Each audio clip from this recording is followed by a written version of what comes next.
Manika media நண்பர்களுக்கு வணக்கம். இன்றைய ஜோதிட தகவலில் நம்ம எதை பற்றி பார்க்க போகிறோம் அப்படின்னா குருவை பற்றி தான் பார்க்க போகிறோம். நம்ம கிரகங்களில் குரு பகவான் மிகப்பெரிய கிரகம், சரிங்களா? ஸோ குரு பார்த்தால் கோடி நன்மை, குரு நல்லது செய்வார் அப்படின்னு தான் சொல்லுவாங்க. ஆனால் உண்மையிலுமே குரு நல்லவர் தான், நல்லது செய்வார். ஆனால் ரொம்ப கரெக்டாக இருக்கவங்களுக்கு தான் அவர் நல்லது செய்வார். ஏன்னா குருன்றது ஆசான், ஒரு நல்ல விஷயங்களை எடுத்து உபதேசம் பண்ணுறவர், சரிங்களா?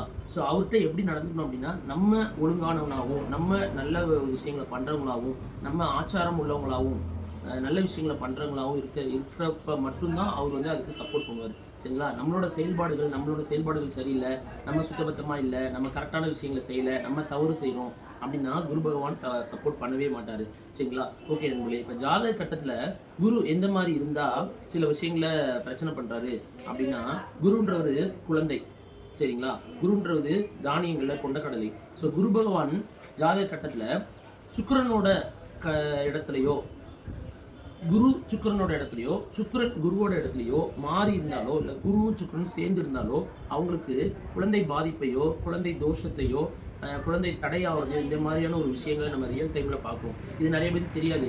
குருவோட வீட்டில் சுக்கிரன் இருக்காரு, சுக்கிரனோட வீட்டில் குரு இருக்காரு, உங்களுக்கு ராஜயோகமான விஷயங்கள் நடக்கும், சூப்பராக இருக்கும் அப்படின்னு. ஆனால் ஒரு விதத்தில் என்ன பார்க்கலாம் அப்படின்னா, குருவும் சுக்கிரனும் தேவகுரு அசுரகுரு. ஸோ தேவகுருன்றது நல்லதை பண்ணணும்னு நினைப்பாரு, அசுரகுருன்றவர் இன்னொரு பக்கம் இழுத்துக்கிட்டே போவார். ஸோ இவங்க ரெண்டு பேரோட சாரத்தில் ஒருத்தவங்க மாறி இருந்தாலோ, ஒருத்தவங்க சேர்ந்து இருந்தாங்களோ, அந்த இடத்துல அவங்களோட சாராம்சத்தை தடை பண்ண தான் செய்கிறாங்க, சரிங்களா? ஸோ இதுக்கு நம்ம என்ன பண்ணலாம் அப்படின்னா, ஒரு அற்புதமான ஒரு கோவில் இருக்கு நண்பர்களே.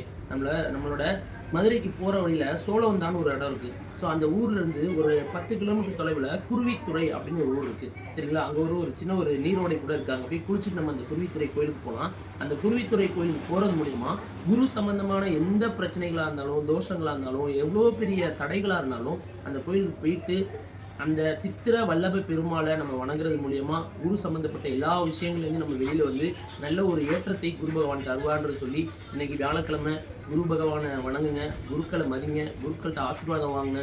குருவித்துறை கோயிலை பற்றி டீட்டெயில்ஸ் வேணும் அப்படின்னா கமெண்ட் பண்ணுங்கள், கண்டிப்பாக நான் உங்களுக்கு சொல்கிறேன் நண்பர்களே. நன்றி, வணக்கம்.